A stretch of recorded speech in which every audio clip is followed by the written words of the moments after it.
Coming up, humane organizers and state legislators are meeting tomorrow, but be assured they aren't exchanging roses. And Valentine's Day is a day of love, but one local city is celebrating the love of life with the fight for cancer. And we had some rain this morning, even mixing in with a little bit of snow that's now moving on off to the east. I'll detail your Valentine's Day forecast as well as your weekend coming up. And a local event has people emptying their bowls for a good cause. This is News Channel 12.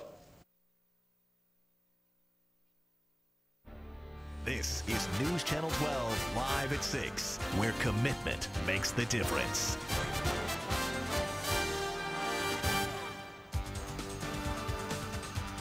Good evening, everyone. I'm Johnny Pace. And I'm TJ Parker. Thanks for joining us. February 14th is not only a day to show love to your loved ones, but also for the animals who suffer from the hands of others. Kristen Dixon has more on how you can protect the animals you love. February 14th is not only Valentine's Day, but it's also Humane Lobby Day, where humane organizations are getting together with legislators to discuss stricter legislation for animal cruelty. According to a current study regarding animal cruelty laws, Kentucky ranks last in the nation because of inadequate or non-existent animal protection laws.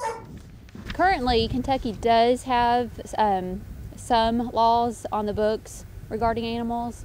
But the problem and the reason that we need our laws updated is the language involved. What humane organizations are hoping for is stronger laws and punishment for those who abuse animals. Some issues they hope to address are horse soaring, animal fighting, mandatory spay and neuter from shelters, shelter for a dog, forfeiture and bonding, sexual abuse of an animal, commercial animal breeding operations, and shelter standards. Kentucky is supposed to be known as the horse state, and everybody loves horses here, and sadly our laws don't reflect that we're an animal-loving state.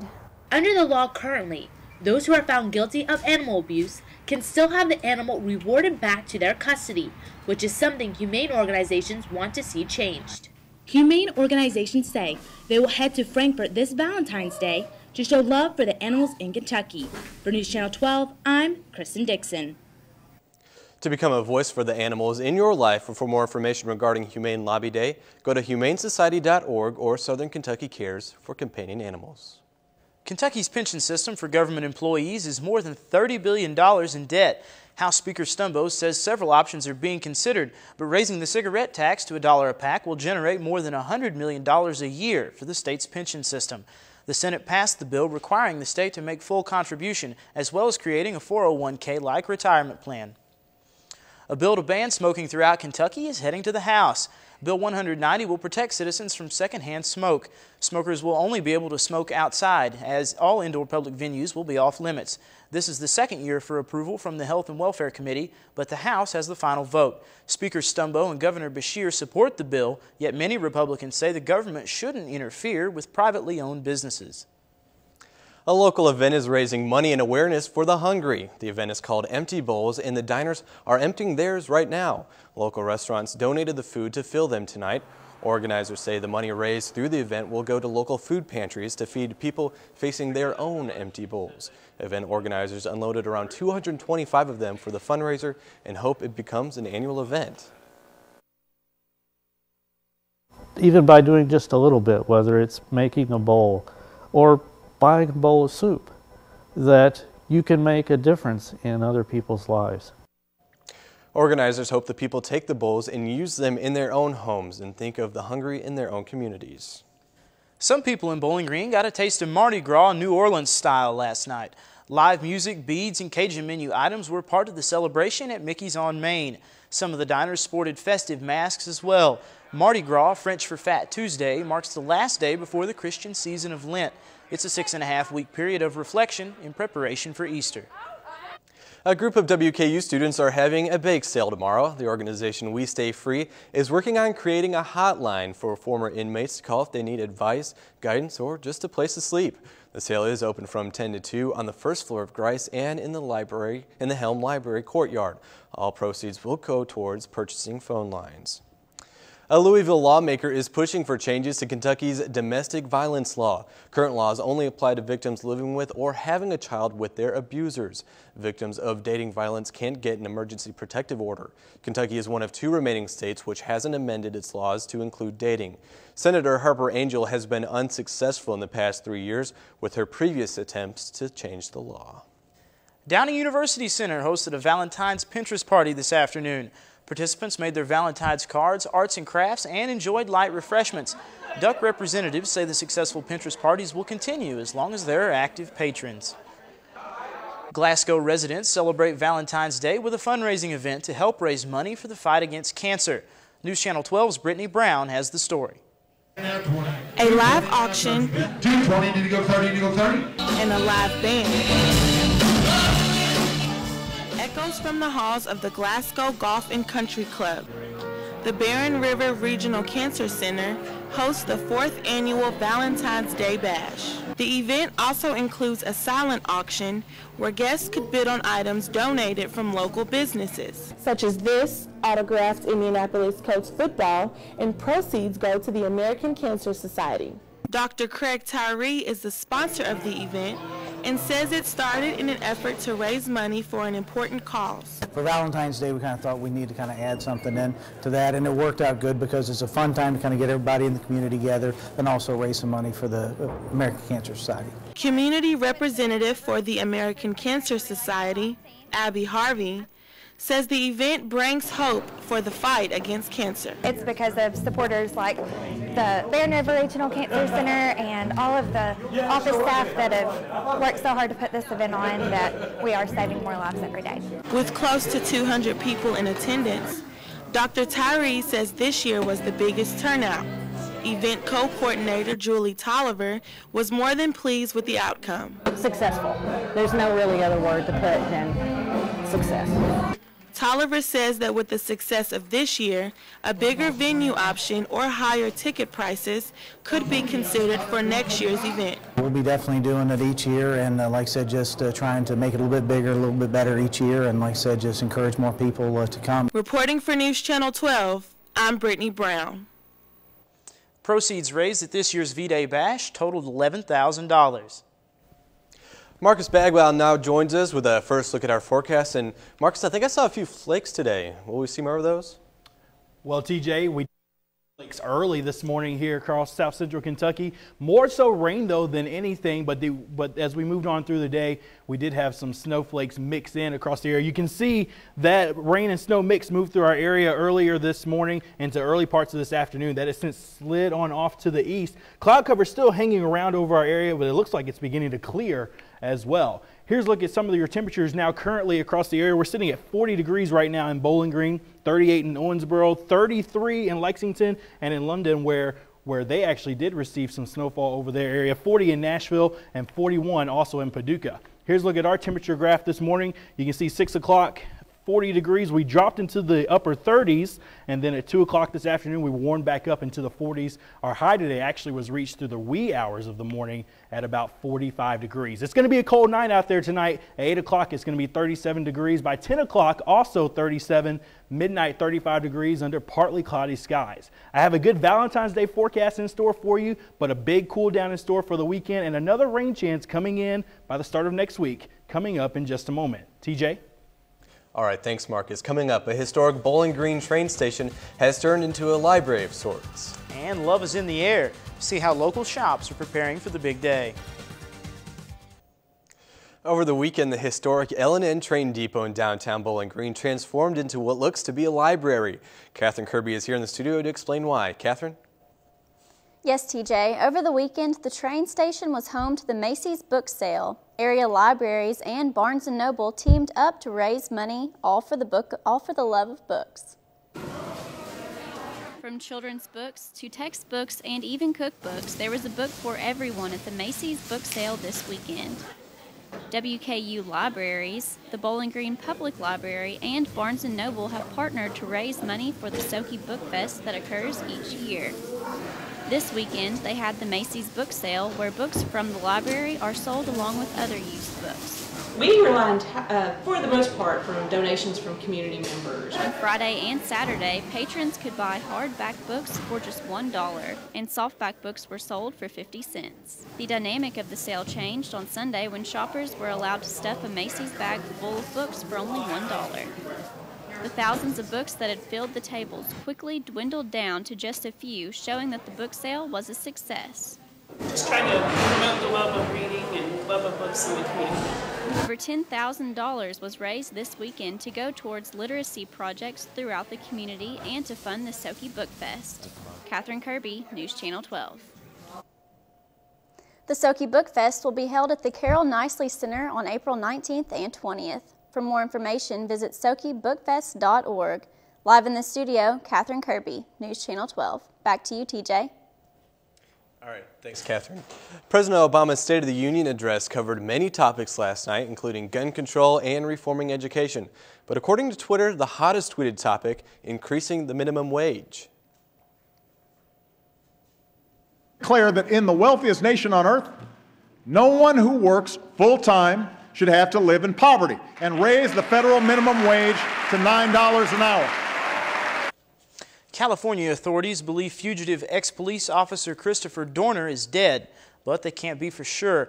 Investigators found charred human remains in a burned-out cabin where he was said to be holed up. It may take days before authorities positively ID the body. The cabin caught fire Tuesday after a SWAT team stormed in and set off smoke devices. A woman who owns the cabin watched it burn to the ground on TV. That cabin has been used for many things. One was a post office at one point, and to see that all go up in smoke, it's just very sad for me, but also for personal reasons.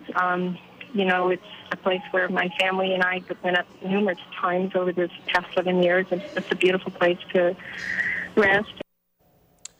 All right, coming up, Marcus says to not cancel your Valentine's Day plans just yet. He'll explain why coming up. And later in sports, a preview of what's on the line for Hilltopper basketball in the next few weeks. And Marcus Bagwell joins us now, and it was chilly today. I'm actually feeling a little chilly here in the studio, too. TJ, yeah, it was definitely a cold day across South Central Kentucky. Clouds hung around. We also had some wintry weather move through the area today, and current temperatures are remaining in the 40s right now. Let's take a look at those current conditions right now. You can see temperatures are in the mid to upper 30s to low 40s right now. 40 degrees currently in Nashville. 39 in Louisville, Charleston coming in at 34 degrees, and 40 in Asheville, South Carolina. Here's a look at current conditions here at Bowling Green. At the 6 o'clock hour, we're sitting at 40 degrees right now. Dew point's at 33 degrees, and it feels like 37 degrees when you factor in the wind speed out there. Winds are west-southwest at 5, and that's going to be sticking around tonight as winds will be coming out of the south tomorrow, and pressure is rising with high pressure beginning to move into the area. Our high today was 45 degrees, actually reached at 12:38 a.m. this morning. Maybe you were still up, maybe you were already asleep. But our low this morning was definitely when everybody was up. 38 degrees at around 1 o'clock this afternoon. We're just running just below normal for this time of year. We picked up almost just less than 2/10 of an inch of rainfall, and then 3/4 of an inch of rainfall for the month of February.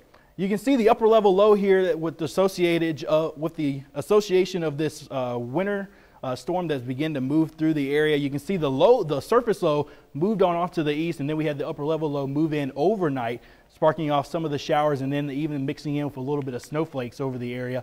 Now here's a look at the wider view as a whole. You can see back to the west, we're going to have a ridge of high pressure begin to build into the area, which is going to bring us warm conditions for tomorrow. It's going to be feeling great tomorrow before another cold front, which is this one right here, moves into our area. Now we're going to break it down for you with the 36-hour forecast. For tonight, we're going to see partly cloudy skies over the area. That will be a good thing tonight, keeping our temperatures from dropping below 32 degrees. It will be a chilly night, though. As we head on into tomorrow morning by 8 a.m., we will see a front begin to move into the area, but partly cloudy skies will begin to move in.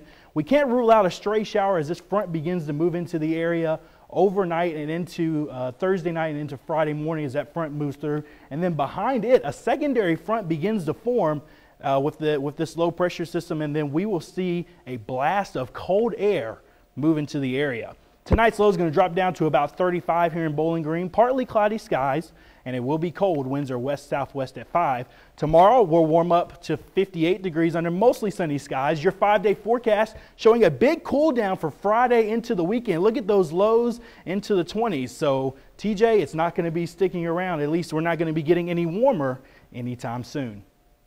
We're going to have to just live with the winter for a little bit longer. Thanks, Marcus. Lover's Day is tomorrow, and it's estimated Americans will spend $1.9 billion on flowers this year. Trent Brock checks in with a local floral shop to see how it's preparing for the big day.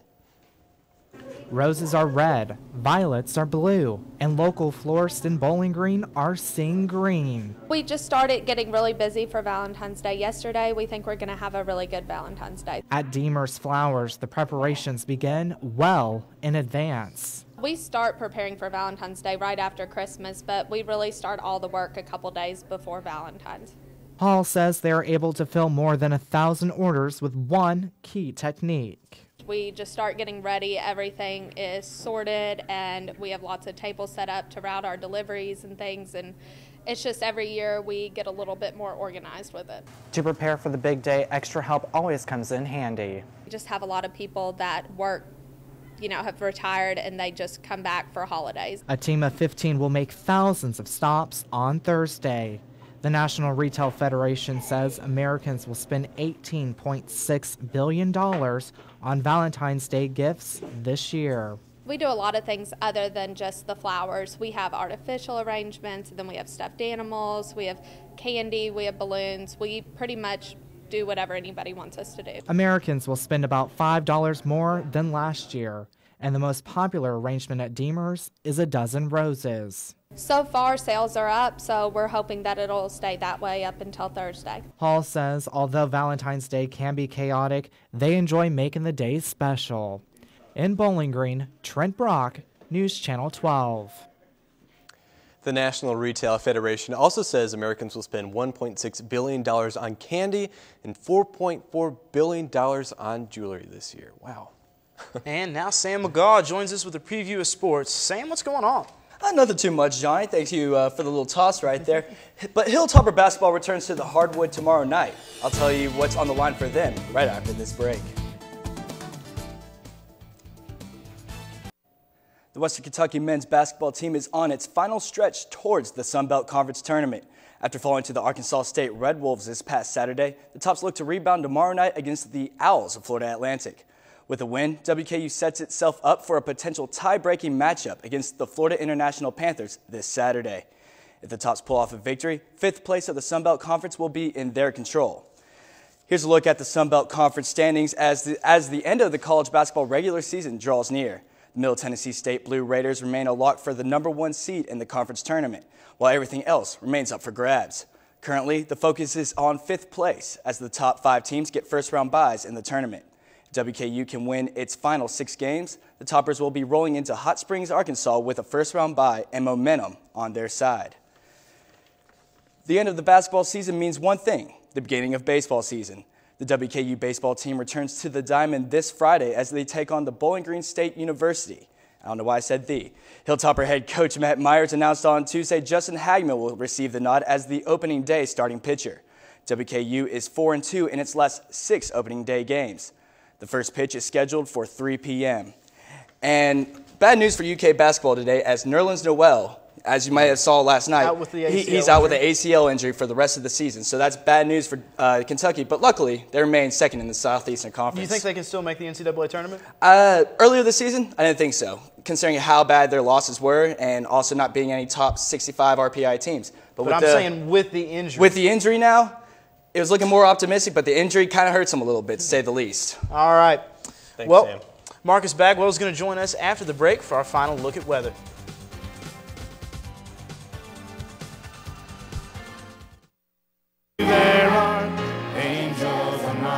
It was the biggest race of the year. And no matter what, I was going to win.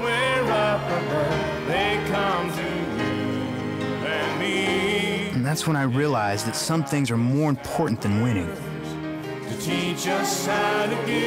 Including others. Pass it on. A message from the Foundation for a Better Life. A boy born in Joplin, Missouri was fascinated by anything with wheels and a motor.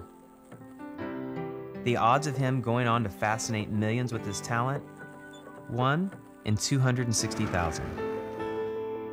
The odds of this born racer having 157 career top 10 finishes in NASCAR? 1 in 125 billion.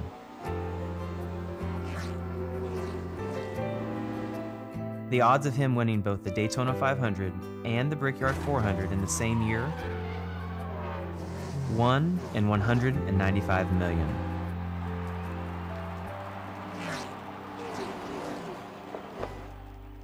The odds of a child being diagnosed with autism? 1 in 88. I'm NASCAR driver Jamie McMurray, and my niece has autism. Learn more at autismspeaks.org/signs.